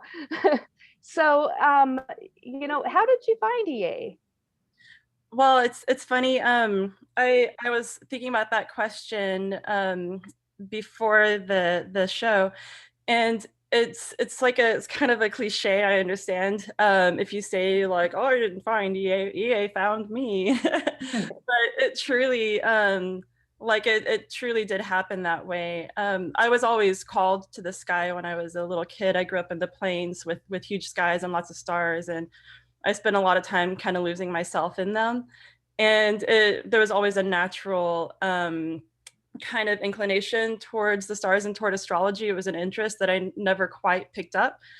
And in around 2009, I went to see a cranial sacral therapist who was a really gifted woman in a lot of ways and brought in other things to my session that was kind of unexpected. And she transmitted a message to me that there was love in the universe for me to open up and receive and to work on opening up to that. And so this is a kind of funny little, you know, series of events. I'll dot through kind of quickly for time, but the very next day, I was at a park with my son, and a woman approached me and said, I just want you to know that there's love in the universe for you. If you could just open up and receive it. And she handed me a card and said, you're meant to meet this woman. So I Of course, I called this woman. It took me a little time to get up the nerve to go and see her. Her name is Jennifer Dawn. She's a really incredible, gifted intuitive in the Olympia, Washington area. And when I came to meet her, she said, "I've been waiting for you." There you are. And she told me she wanted to talk to me about certain gifts that I had, and wanted to encourage me to use them, and said that it might help me feel more comfortable using them if I had something that I was kind of playing off of, something like tarot she was suggesting. And then she got this hit. She goes, "Actually, what I'm describing, having something to kind of channel your gifts through, there's someone I feel like you actually really need to meet. His name is Ari Moshe. And I think that he's going to help you figure out what to do with this." And so I called Ari Moshe that night, and he said, "Jennifer says we should meet. How soon can you get here?" So yeah, so it's just fortunate. All these people just kind of like fell into my life, and I made a scheduled time to see Ari the next day, and he wanted to look at my chart because why not? And that night I had a dream that a dear friend who had recently passed showed up in my dream to drive me across country to some university where I was meant to go to school. And I showed up and I was late, and it was in the middle of an exam. There were all these little squiggle marks and symbols on the page that I didn't understand. It made me think of astrology. And so I said, "Well, I can't learn this. It's too late." And I went to my room to pack my things and leave. And the professor came into my room, and he was really sweet guy, and just convinced me to stay. He said, "You really are meant to learn this, and there's no such thing as too late. I'm going to ask you to please stay, and that I will teach this to you. It's important that you learn it."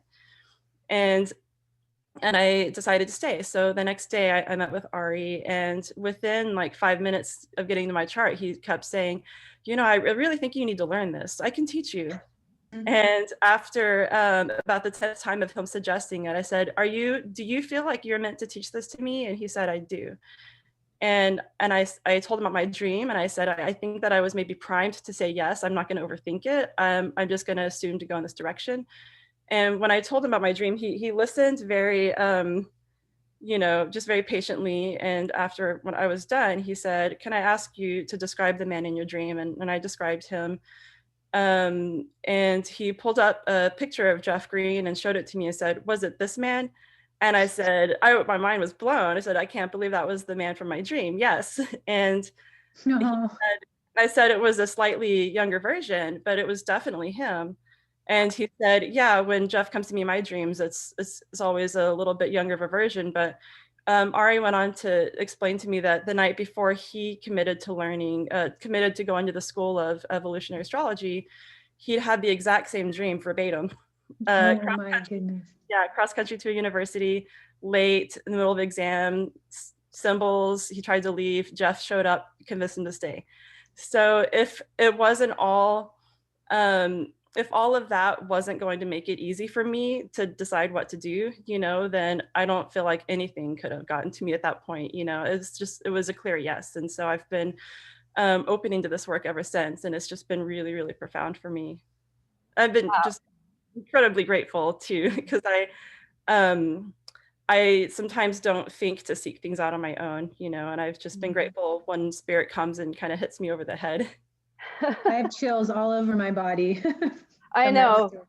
I mean, that is just such an incredible story, the synchronicity involved there. So wow, that's an incredible story.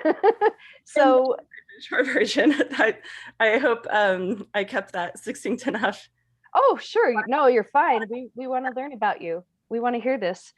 And so after that happened, and you embraced the study of EA, how has it impacted your life? In tremendous ways. So for one, it's really helped to get me out of my own head. I've got that Aquarian South Node, and what Sol was saying about that kind of inner monologue and stuff, and kind of getting into your head a lot has been definitely an issue for me. And since I was young, I've been receiving guidance, and I didn't really think about too much about what that was. It was just something that was always there, and I just received it as helpful insight, you know, or sometimes what I would think was an inner monologue, over time I realized was actually dialogue. And it helped to really guide me through a lot of times, different various stages of my life. And it wasn't until I was much older that I learned the term divination. And as soon as I did and learned the concept of that and was able to break through and understanding what was happening for me, I instantly got in my head around it. My ego got a hold of it, and you can see that in my nodes, you know, my south node in the third house Aquarius, my north node in ninth house in Leo. So having that little bit of a struggle, as soon as something it was presented to me in a way that my ego could become afraid of, then I instantly started overthinking it. And learning astrology has helped me so much because it's my map out of that trap, you know, integrating the skip steps. And it also helps to really quicken my pace and how much work I can do on myself. And it's because this is all laid out there. When there's things that I'm either feeling like feeling compelled or drawn to or repelled by, being able to sort out like, okay, well, is this some like, scary edge of growth, or is this a karmic thing that you're circling back to? Having it laid out for me in a chart has just been phenomenal in helping to sort through that. And then feeling like I have something really of value that when I can help others in that same way, that the way that it helps me is something that I can pass on. And that feels really special. Yeah. Well, and just in looking at your chart here, I mean, it's incredible to see this Neptune in the first in Sagittarius, along with this Pluto moon in Libra, straddling the 10th and 9th, forming a yod to this Chiron in the 6th retrograde. So I feel like you have a very healing mission, and I can just hear that in your words. And you know, there's obviously a lot of psychic ability. I know that I've heard you speak about that you that from a young age you've been sort of self-teaching yourself, not really knowing what you're doing, but you know, just sort of developing that within yourself. So let me ask you this: what does your future hold? What do you see your future? Well, my chart does make it clear to me that I am meant to give myself permission to be as weird or out there as I have to be in order to say the things that I feel like I need to say if I'm going to make a contribution. And ultimately, that's my hope, is that that I can make a contribution to the conversation and add something of value and enjoy the conversation along the way. And just to continue to really I'm just really grateful to this. Astrology has connected me to just such a brilliant community with a common language. And so if I continue to integrate that, you know, my skip steps, you know, that Uranus, then I think that my contribution, what I have to offer, is maybe still to evolve yet. So ultimately, I do embrace the mystery there a little bit and meet that with curiosity. So I honestly don't know what my future holds, but I do know that I want for it to be something that is authentic. But what I have to offer can come through in a way that has truth to it and has a positive impact. Beautiful. Yeah.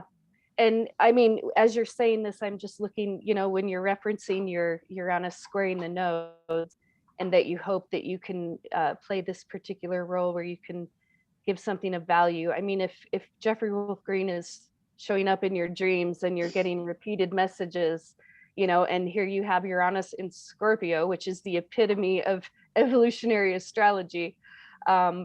it seems pretty clear that you're called to this. So so it's really exciting. I think you're awesome. And I think you're awesome. yeah. So what about everyone else? What do you have to say to Dawn or Prism Dawn? I think you're awesome too. Yeah, I do too. I love what you said with your sun Jupiter conjunct in Virgo in the 9th house, and you are a natural teacher. Please do that, and give others the gift of your wisdom. I love that you said that you gave yourself permission and to be as crazy and wild, and that's what we're talking about for Aquarius this month. I like that 11th house Pluto, but giving yourself permission, it's a Virgo thing to get out of the way of yourself. And if you can't do it for you, do it for others.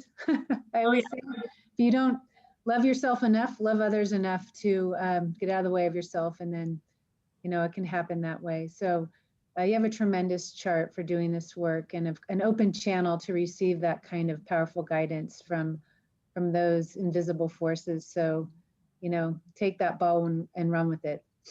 Thank you. And that's really, really wonderful advice. I appreciate that, because it's, you said I gave myself permission. I actually am still working on that part. Forever, I'm sure. Yeah. It's a Virgo.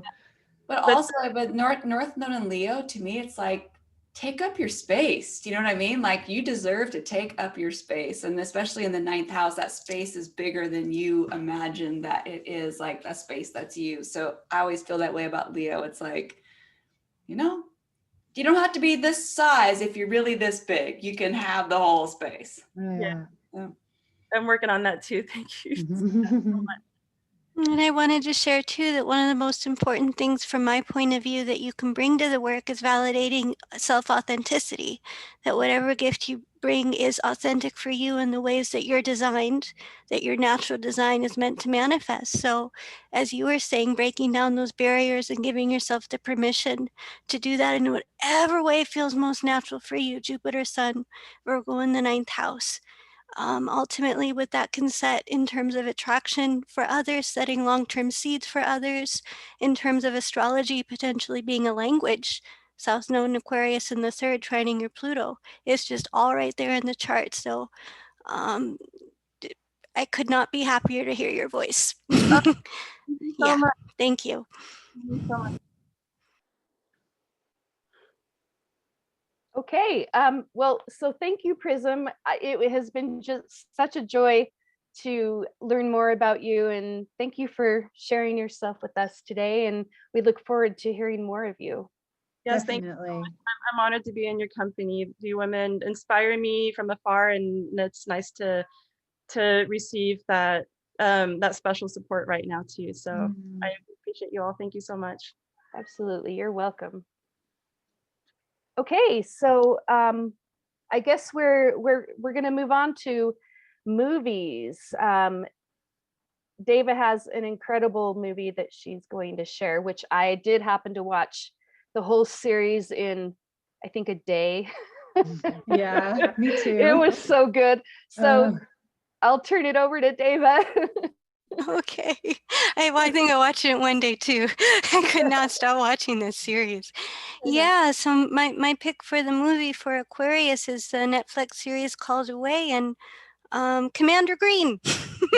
Yeah, She's given the opportunity to spearhead or to pioneer a mission to Mars. And it's what it then creates is a fundamental change of her role within the family, that the whole family dynamic changes, that also that as we were talking about, it's a change in terms of typically a male is chosen to be commander. And so here's the woman, Commander Green, leaving her family for a mission to Mars. And what ends up happening is that through the emotional distance, it ends up creating very positive and very much needed healings within her relationships that couldn't have happened had she been present. And one of the ways that that manifests is her daughter goes through an intense trauma, and her husband too.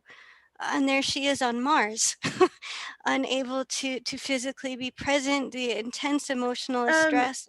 I am now muted again and my video's off. I was invited to pop back on when No, it's time. Prism, you're not. You're not. Yeah, I'm not available. Oh, And I don't have to pop back on at the end either. Good, you guys hear that? Prism? Oh, hold on, they're calling me. Yeah, Prism, you're not muted. Oh, Thank you. Thank you. happy retrograde, everybody. Mercury retrograde. Thank you, Prism. Okay. Love you. So yeah, like with Aquarius, it serves to liberate from outdated or attachments that have outgrown their time, seeing the Saturn element too here. And so the element of distance and shifting the relationship between husband and mother, or husband and daughter.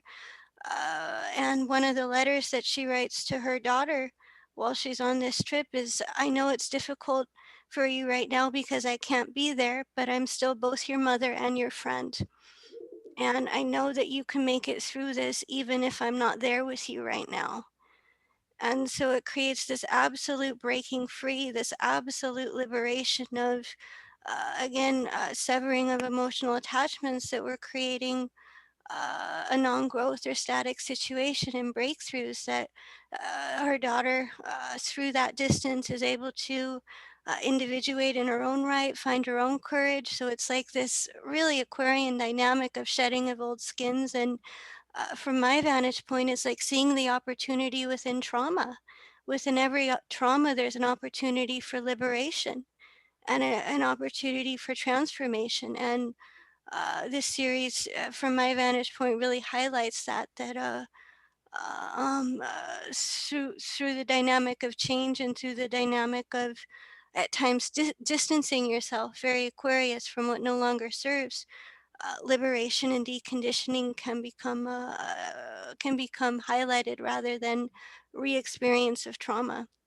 So I found this to be a very enlightening and powerful series that, in my vantage point, really emphasizes the potential of Aquarius for breaking free and liberation from what no longer serves. So interesting, because I just had this podcast episode today recorded with a woman who works with trauma, and we talked about that. That creative potential of trauma. And being Aquarius myself, I spent a lot of my life in isolation. Actually, as I was a young girl, I developed some eating disorder, and it really pulled me out of every social context imaginable, because food is so ever present in our societies. So I just became incredibly socially amputated by it, and awkward. I felt awkward in any social situation, more awkward than usual. But it sort of pulled me away from the regular grid, away from everything. Like, it just pulled me out of it. I couldn't finish my degree. I was completely like isolated from the world through this. But as I'm, that's, a lifetime ago. And now that I'm reincarnating on Earth after that isolation period, I see that it was very necessary for me to have that experience so that I could individuate in peace. Because if there were too many interruptions in the individuation process, people have opinions and they have ideas what you should do with your life. And if you don't isolate from it when you're in a seed stage, you will be destroyed in that seed stage. That seed stage is so incredibly fragile, and we are so susceptible to being influenced by other people's strong emotions and fears in particular. So to come out on the other end and say, wow, I'm so glad I had that experience, even though I was completely disassociating from everything, I still got the that was the driving initiative behind me studying astrology, for instance. So it's really like it all turns to gold after a while. But of course, when you're in the middle of it, it's super intense and very difficult. But today, especially as we're dealing with so much collective trauma and the shadows are rising, in a way, every subconscious pattern, we're becoming extremely familiarized with them. I think it's important for any one of us who works, especially with evolutionary astrology that focuses a lot on healing, to keep an eye on the creative potential, the gold that lies within each trauma experience. And this trauma therapist that I interviewed today, she said, well, you know, I had this guy who had been shutting down. His trauma response was to shut down all the time. Now we work together in a group. My trauma response is quite differently. I have a experience with other types of trauma responses than he had. But because he was so attuned to shutting down, he could pick out people so easily from our crowds who were going into a shutdown mode. But I wouldn't be able to see that, you know? So he could empathize with those who were going through the same things as he did. And therefore, together as a humanity, and this is also very Aquarian, we can help each other evolve, you know, like, because I haven't met one single person on this planet who's free from trauma. There's always like some traumatic event happening. Just being alive today can be pretty traumatic, you know.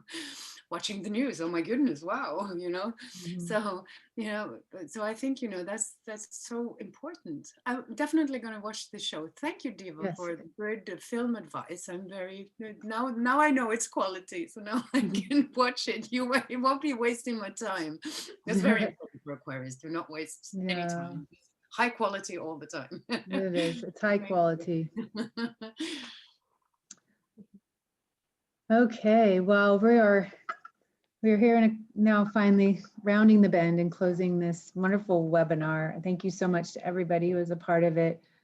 I love all the different colors and the kaleidoscope of color that we are able to bring to one single archetype. So the inspirational message for this month, when I think of Aquarius, I think of Uranus, the ruler for Aquarius. It rules the middle layer of the root chakra. We discussed these chakras at the last series in Natural Astrology. The Pluto at the center is your soul, and the vibration of your soul is Uranus, that middle layer, vibrating, emanating. That outer ring is Saturn to keep you protected. But the goal really is to have that outer ring quite thin, so your natural frequency and vibration can emanate out into the world, your natural expression. And so this month we are allowed, we're encouraged and gifted this energy as a tuning fork, for sure, to clear the static off of your signal, to get in touch with really the sound of the music playing within you that you would like to share with the world. And so I just want to remind you that if you're feeling excess energy and stress and your nervous system is moving really fast, as it will, and I'm sure it already is, to encourage it, to move with it, to partner with it, and not to react to it, and to ask that energy, what do you want from me?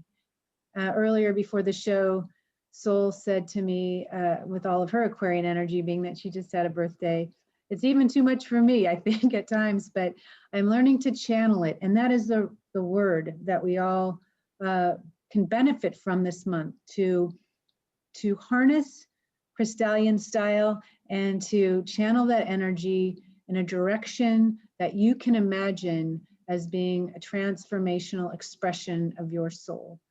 And so may you all clear the static off your signal this month until we meet again in March. All right, so March 6th, Saturday, we will be back discussing Pisces, Neptune, 12th house energy, and we'll have all these gals back, all of our wonderful this team here today. And every month we are discussing a new fingerprint. We go very deep, as you know, after being here today, or if you listened to last month, and these will all be available on YouTube. You do not have to be here live to see them. We also have a book coming out, a new book that is a body of work from our last webinar series on natural astrology. And we have all these wonderful contributors here to the right. Everybody here today was a part of that book, and we have other wonderful voices in EA. As you can see here on the list, I won't read all the way through it, but I'm sure you're going to recognize all of those people. And I wanted to thank Linda Johnson for her epic role and all of our volunteers who were a part of making this possible. It will be available, we hope, very soon, hopefully in March. So we'll be in touch with that. And lastly, if you're new to our show and new to EA, if you want more information about becoming a more serious student, getting a hold of the original DVDs by Jeffrey Wolf Green, the original course that he taught, please access the website here, and you can go to the message board and participate in a practice thread that Deva Green is leading right now for beginning astrologers. And even if you've been doing astrology for a while, there's great benefit there and being able to do some work. So we welcome you. Until next time, namaste. Namaste.